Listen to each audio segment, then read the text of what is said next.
মাঝে মাঝে এখন রসিকতা করে আমার স্ত্রীকে বলি যে ফেসবুকে একটা পোস্ট দেখলাম আমার স্ত্রীর ছবি, উপরে লেখা একমাত্র শেখ যিনি মুক্ত। তো আমিও সেটা বলি যে আর তো কেউ নাই। আমি খুব ধার্মিক মানুষ সেটা বলবো না, বাট অফকোর্স আই এম মুসলমান। অ্যান্ড আমি মনে করি যে আমার পলিটিক্সটা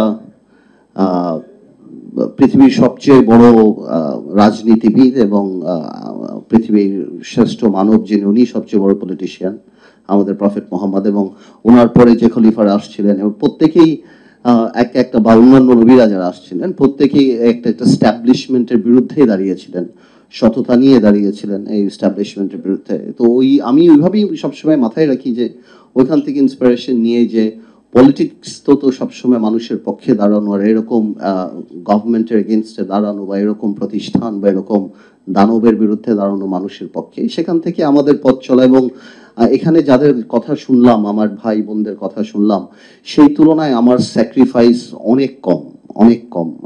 আমরা পলিটিক্স করি, মামলা হয়েছে, জেলেই ছিলাম, রিমান্ডে ছিলাম, মানসিক অত্যাচার ছিল, 17 বছর যাবত রাজনীতিতে। আমার ব্যাপারটা আবার আলাদা, যেটা জিলু ভাই বললেন। আপনারা হয়তো অনেকে সমালোচনা করে বাড়ি যেতে পারতেন, আমি সমালোচনা করে আবার এদের মধ্যেই যেতে হতো। আমার প্রধানমন্ত্রী সহ প্রায় 17 জন আমার ঘরের মানুষ। তো আমি মাঝে মাঝে এখন রসিকতা করে আমার স্ত্রীকে বলি যে ফেসবুকে একটা পোস্ট দেখলাম আমার স্ত্রীর ছবি, উপরে লেখা একমাত্র শেখ যিনি মুক্ত। তো আমিও সেটা বলি যে আর তো কেউ নাই। যতই আসলে ঠাট্টা করি, কিন্তু সত্যি কথা যেটা খুব আনফরচুনেট, বাংলাদেশের জন্য আনফরচুনেট, আওয়ামী লীগের মতো একটা দলের জন্য আনফরচুনেট, এত বড় একটা রাজনৈতিক দল।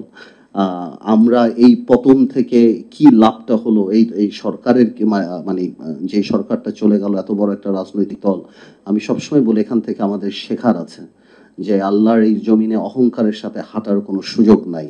হ্যাঁ, আমরা মাটি ভেদ করে যেতে পারবো না, আকাশ ছিদ্র করে উপরে উঠতে পারবো না।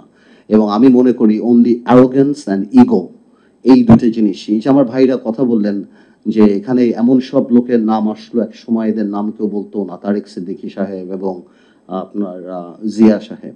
এবং আপনি যদি দেখেন এদের যে অত্যাচার বা যা কিছু, সবকিছুর মোটো বা এই যে ডিজিএফআই ধরে নিয়ে যাওয়া, অত্যাচার করা, এই যে আমার ভাইদের কথা বলা, মোটো কিন্তু একজন ব্যক্তিকে ক্ষমতায় রাখা। সো যতই আপনি থিওরি দেন, আমি একটা বেসিক থিওরিতে যাই, আপনি রাষ্ট্র সংস্কার বলেন যা বলেন, দেখ মানুষটা ভালো হতে হবে, ভালো মানুষের রাজনীতিতে আসতে হবে। আপনি খারাপ মানুষ আনেন, আপনি যেই সংস্কারই করেন, we will corrupt the system যদি খারাপ হয়। আর যদি ভালো মানুষ হয়, আপনি যতই খারাপ দেন, আপনি দেখবেন তার মধ্যে থেকেও উনি ভালো কিছু বের হয়ে আসবে।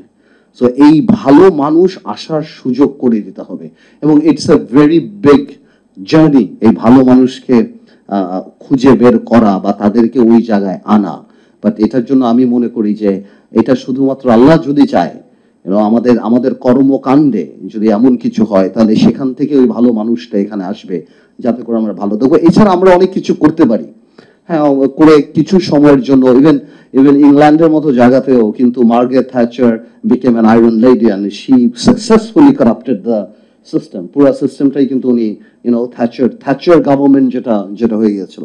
তো আমি তাই বললাম, আমি সেই জিনিসটাকে সেভাবেই দেখি যে আমাদের আসলে এখন কোয়েস্ট থাকা উচিত ভালো মানুষদেরকে অ্যাকোমোডেট করার জন্য, ভবিষ্যতে রাজনীতিতে আসার জন্য।